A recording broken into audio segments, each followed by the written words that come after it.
Mets Therapy Recap. Game 3 of the NLCS is in the books. The Dodgers win 8-0 at Citi Field, their 4th shutout of the playoffs and the 2nd shutout of this series.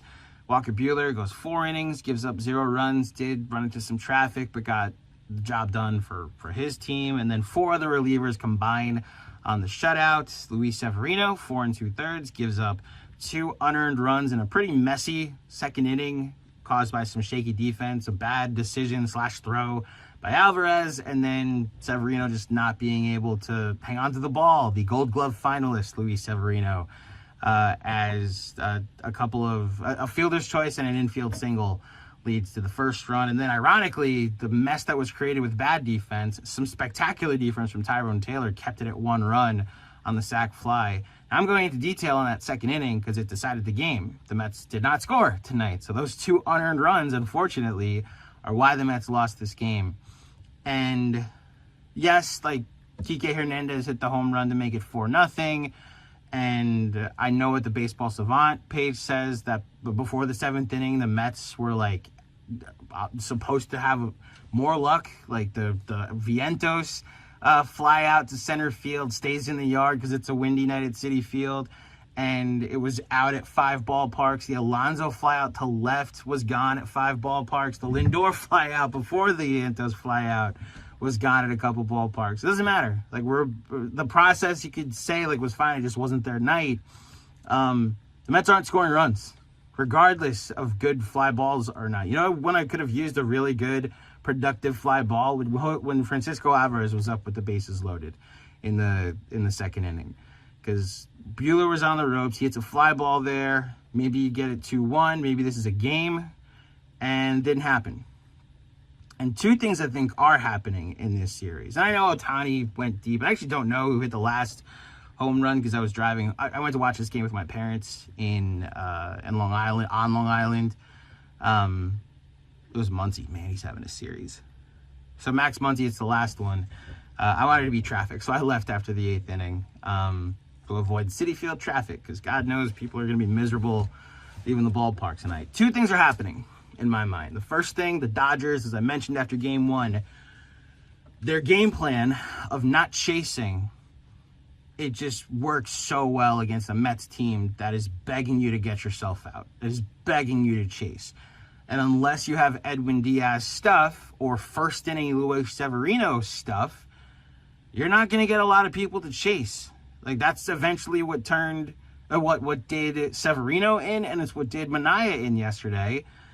Once you stop getting swings and misses, the Dodgers have a plan that they execute of getting you to get them on base. And then through 3 games, 22 walks. That is not a formula from a team, as far as the Mets are concerned, that is going to go to the World Series or even just win this series in general, or just win any games in general. 3 games, 22 walks. That has to be cleaned up if they want to come back and win this series, which is why I mentioned this. I'm terrified by this Quintana start. We remember game 4 against the Phillies the entire time. The few times that I agreed with the broadcast, why are the Phillies chasing? All Quintana wants you to do is go out of the zone. If that version of Quintana shows up tomorrow night for game 4, I'm wondering if this number doesn't, like, get record setting, or we're looking at a 5-6 walk performance, because he's been great. He's been outstanding for the past 6 weeks. This is not a comment on Quintana. Maybe he throws 6 scoreless tomorrow and I look stupid again. But the formula that the Dodgers follow is so perfect to take advantage of a pitcher like that and a staff like the Mets have, which is why I think we're in this spot right now where the Dodgers have executed their plan to perfection. And then the other thing that's happening in this series, the Mets aren't scoring. And this really goes back to game 4 against the Phillies, when they went 3 of 15 with runners in scoring position. And the Lindor Grand Slam is a moment we're going to remember forever, but we got to remember that team probably should have been up by a lot of runs, but couldn't cash in on the opportunities that were created. Let's go back to game 3 against the Brewers. The Mets really didn't threaten for 8 innings, and then Pete Alonso happened. And it's a moment we'll remember forever, but those 8 innings did still happen.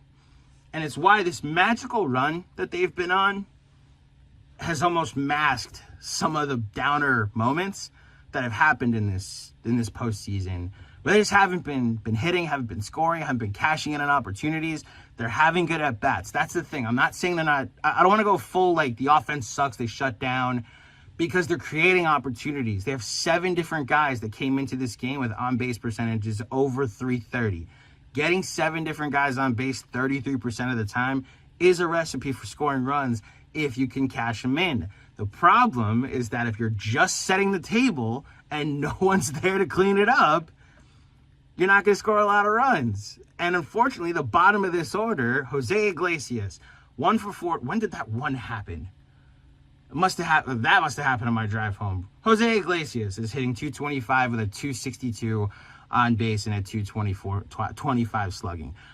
Tyrod Taylor, he's a 4th outfielder, but he has been spectacular with his defense. His defense has helped them win games. He's hitting 138 with a 242 on base in these playoffs. And then there's the catcher. 0 for 3 with 3 strikeouts. Had the big fielder's choice, the just stupid decision, just call it that.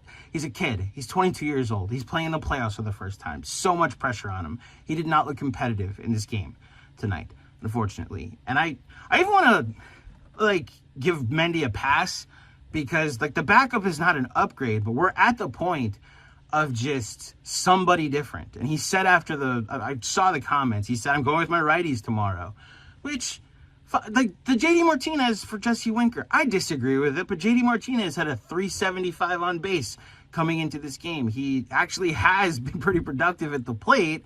He just doesn't hit for any power. And so while he did walk twice tonight and is up to a 400 on base in these playoffs, I need some run production from my DH, which is why you want to talk about numbers. Jesse Winker and a 476 on base, as well as a 600 slug, which by my math is a 1.076 OPS, which leads the Mets in these playoffs. Why is that not in the lineup every day? The whole reason you went out and got him was to take advantage of righties. Well, why isn't he in the lineup every day? JD Martinez getting the start tonight felt like Game 1 of the World Series in 2015 when Terry Collins wanted to give Michael Kadire a start because he's a veteran and he respects him. And if you want to do that, fine, but you had a DH because you're in the American League and you batted him 9th. Meanwhile, your Gold Glove center fielder is on the bench when the first pitch that the Royals saw was an inside the park home run misplayed by a center fielder. I wonder if a Gold Glove center fielder makes that play. So that's what it felt like, that there was no justification other than JD has been okay at the plate. He's getting on base, but Winker's been better. You just didn't go with the better hitter in that spot. And then there's the Jeff McNeil of it all. He's had 2 at-bats in the playoffs so far. Hasn't had a start yet. Why is he on the team if he's not going to get at-bats? If he's not starting for... look, Jose Iglesias, the anthem of this season, the spiritual leader of this team. I will forever remember your contributions. He's just... the double play killed the game tonight. He killed that rally. I'm sorry that we're at a point where you eventually are going to have to produce. And for a journeyman middle infielder, you probably don't want to play him every game, because that's how you start to figure him out. And the numbers just don't lie. The guy is hitting under 200, close to under 200 in these playoffs now. So, look, I'm not counting him out. The reality of what I said in Game 1 still is true in Game 3. It's 1 loss. Dodgers could have won 100-0 tonight. They'd still only be up 2-1. And momentum is only as strong as your next day starting pitcher. And while I have so many questions about how Quintana is going to get this lineup out with that game plan that they follow, he has answered so many questions over the last 6 weeks. And I hope he answers this one in the affirmative as well. Again, and I'll wrap with this. This has been a magical run that they've been on. There's a part of me, Mets therapy, right? There's a part of me that's wondering if they've run out of magic. Hopefully, tomorrow, this all looks crazy, but it's how I'm feeling right now. That looked like a team getting dominated by a better team tonight. One part of me wonders where the magic's going to show up, that they reverse that, you know? So, all this to say, series isn't over, still only 2-1, and I am going to go to bed praying that there's still more magic left in this team. Okay. Ranted a little more than I expected, because that was a frustrating loss, but, you know, we'll see what they do in Game 4. Alrighty. Series isn't over, and hopefully the season isn't over for a while. Let's go Mets.